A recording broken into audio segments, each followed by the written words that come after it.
What's going on YouTube? It's your boy Jeremy Wormy. I'm coming at you with another video, and today we're actually talking about Microsoft. We've been talking a lot about PlayStation and different gaming news, but today we get to talk about the big dog, because remember, back over in January we had a major layoff go down over at Microsoft, dropping about almost 2,000 staff members after the Activision Blizzard merger. Now, I honestly think it was a lot of people that were more redundant at this point and weren't as important anymore because maybe those positions were already filled, so on and so forth. Who knew the reasoning? Yesterday, we had a massive announcement in regards to all this. Come over here to Microsoft shuts down Arcane Austin, Tango Games Works, and more in big cuts. Now, this was mainly focused on the Bethesda side of everything. And when you go through the list of the companies that got shut down, it's interesting because they shut down Arcane Austin, Alpha Dog, Tango Games Work, Roundhouse Games. These were very unique situations, very unique areas to shut down, to be honest, because you come over here to some of these studios. This is particularly Arcane Studios, and you scroll through what they've actually done recently, and it's a lot of nothing, to be brutally honest with you. Heck, they were doing the Marvel's Blade video game. I don't know if that's going to keep moving forward or not. But the last game they put out was Redfall. Redfall was a massive flop for Xbox Series X and Windows because nobody played it. Nobody went to go actually out and buy the game, and now it's no longer gonna keep getting any support because, again, nobody played it. Nobody wanted this game. And it's kind of weird that, you know, they put out Redfall, which was supposed to be exclusive to the Xbox Series S and X, but it ended up also being out on Windows, so you play it on your PC if you had the Xbox Game Pass Ultimate Edition. Interesting how this Xbox Game Pass Ultimate Edition is kind of lining up and all that. Yeah, very, very interesting. But the studio also did Dishonored at one point, Prey, Dishonored 2, you know, all that. But now they're shut down. They're no longer a part of the Bethesda family or Microsoft family. They're gone. We also had Alpha Dog Studios. Alpha Dog Studios is famous for Mighty Doom, which I've never heard of. I guess it's an iOS and Android game that nobody ever played, and let's be honest here, nothing really is lost there. You also lost Tango Gameworks, and when you take a look at Tango Gameworks, this is the more interesting one that actually shut down and is a little bit more revealing in the grand scheme of things here. They recently made Hi-Fi Rush. Now, Hi-Fi Rush was a beloved game. It was a very, for all intents and purposes, a very cult classic-y. It was very, I wouldn't say it was very niche, but it was very popular amongst a lot of people. It did win a lot of awards over at the Game Awards this past year, and people really loved it. Why did the studio that make this game shut down? I mean, they also made The Evil Within and The Evil Within 2. Evil Within did pretty well. Evil Within 2, not so well. But what's going on here? Well, honestly, I think this goes to show you that Xbox Game Pass is not financially sustainable for Microsoft at this point in time, because this, again, why else would you end up shutting down one of the companies that made one of the, I would say, one of the popular games of last year, a game that a lot of people enjoyed and a lot of people liked? Because it wasn't making money, because none of these companies are making money. Heck, you come over here to Human Head Studios, which honestly was supposed to be the Roundhouse Games area, because I guess they changed their name back in 2019. This company was famous for assisting with Elder Scrolls Online, ESO, and now they're gone. Why are they gone? I don't know. I don't know what's going on here.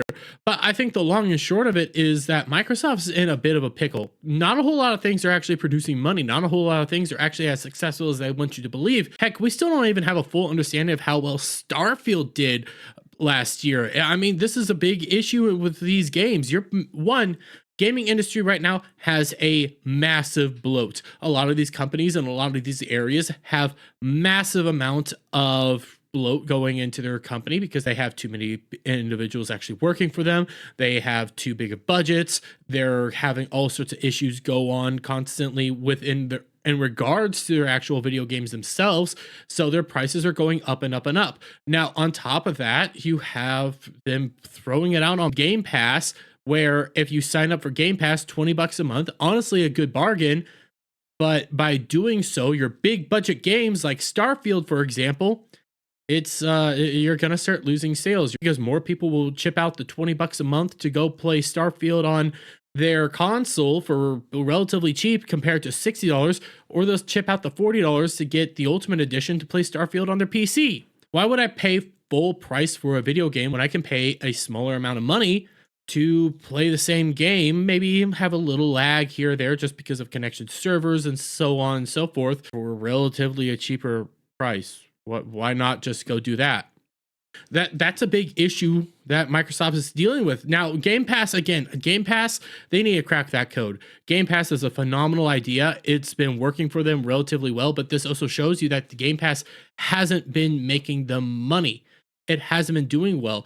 And this is a condemnation of the all around that's going on in the gaming industry as a whole right now. Because you come over here, this is a actual Wikipedia article that's been covering the past video game layoffs since 2023. And when you go through this list of companies that have laid people off for various reasons, it starts making you wonder, like, hey, what's actually going on here? What's happening? You know, you got Utility Technologies, Microsoft Gaming again, it got up there, Electronics Arts, Embracer Group, Sony Interactive, Epic Games, Take-Two, Riot Games, Twitch, Playtika, never heard of that one, Sega, Niantic, Ubisoft, Amazon Games, Discord, Wildfire Studios, Digital Bros, Pixel Belly Studios, Thunderful Group, CD Projekt, Supermassive Games, Recon Games, NCSoft West, and Netmarble. I don't know if I said that one right. We're seeing massive layoffs over and over and over again. And right now, I don't know if this is up to date as of right now for this one. I'm willing to bet these numbers are going to go up, but these numbers are constantly increasing. These numbers are constantly adding up. And the reason is, part of this is also due to COVID. A lot of money was circulated during COVID. A lot of gaming companies believed, hey, in this market that we have right now, we can be doing all sorts of cool stuff. We can be upgrading everything. We can make bigger groups of people. We can employ more individuals, push out better games, bigger games, all this cool stuff. We're getting a lot of this cheap money in. We're doing all this stuff. You know, ESG is a big thing. If you follow these ESG guidelines and whatnot, you can get even more ESG money. But as of right now, all this money is starting to dry up. Gamers are getting tired of the AAA games. Gamers are exhausted with AAA games. Again, let's go back to Bethesda, for example. Bethesda's a wonderful example of all this. Their last big budget game was Starfield, a game that was very much anticipated. People were very interested in Starfield and were looking highly for it, myself included. I like Bethesda games. I think they're pretty good. You know, Fallout 76 was a disaster, but I was like, you know what? Starfield is going to do great. Starfield will be the game to change this all around. And what happened?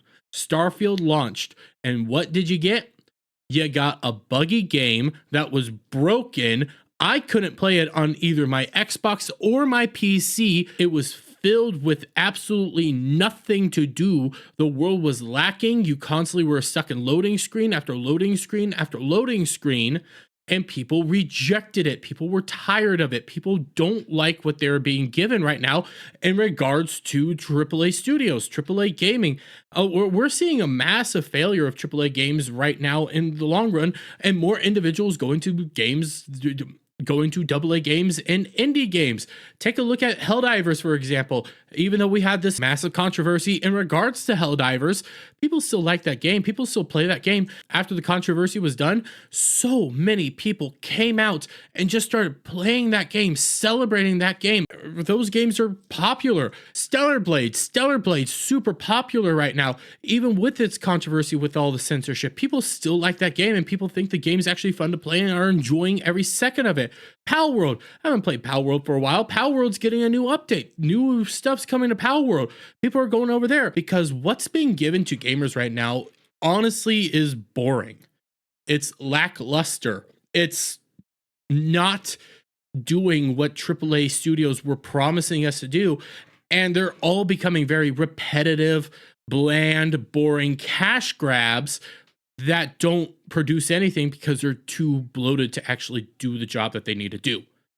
It's a nightmare situation. And on top of that, Sweet Baby Inc., GamerX, Black Girl Gamer, all those consultancy companies getting involved with all these video games and changing it more for the ESG standards, so companies think that they can get all this ESG money coming in. All this stuff adds up to reasonings why you're seeing gaming studios shutting down across the board, why you're seeing layoffs within the game industry itself. And at the end of the day, I do want to bring us over to this guy right here, this one, okay? Dingo Baka 451. This is absolutely terrible. Permission to be human. To any executive reading this, friendly reminder that video games are an entertainment / cultural industry, and your business as a corporation is to take care of your artists / entertainers and help them create value for you. Yes and no. Yes, in the sense that, yes, the company should be making sure that you guys are, well paid for, well maintained, but at the same time, you have to produce the product. If you're not producing the product, you lose the job. The games that you guys have been putting out have not been producing money.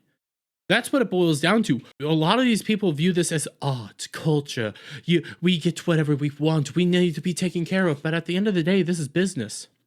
It's gaming business, not gaming handouts, not gaming freebies. This is a business. This is a business aspect. And if it's not making dollars, it doesn't make sense. Don't throw us into gold fever gambits. Don't use us as straw men for miscalculations / blind spots. Don't make our work environments Darwinist jungles. You say we make you proud when we make a good game. Make us proud when times are tough. We know you can. We see it before. I'll give them that. A lot of these CEOs of these companies that are pushing out these garbage tier games, they're getting fat bonuses while they simultaneously lay off a lot of these people. But you're not working in some jungle. You're not working in these really awful situations. You guys get really nice studios, really nice places to work at, and you're not going to a 9-to-5 working in the salt mines all day. You're going to work at a beautiful studio with a ton of amenities. So don't act like it's some hard work that you're doing. Ultimately, though, there's some things that this guy said that I do agree with. Gaming companies are highly mismanaged. Gaming studios are highly mismanaged, whether it's the development studio, whether it's the publisher side, whether it's any of these guys, they're highly mismanaged. They're overbloated. They don't have a lot to work with. And at the end of the day, the AAA gaming industry has a lot to work out, but I'm going to leave it there, guys. Let me get you guys' thoughts on all this down in the comments below. If you like this video, please give it a thumbs up, share it up, friends, hit that subscribe button, hit that notification bell for every time I put out a new video and go live, guys. And I'll see you all on the next one. Bye for now.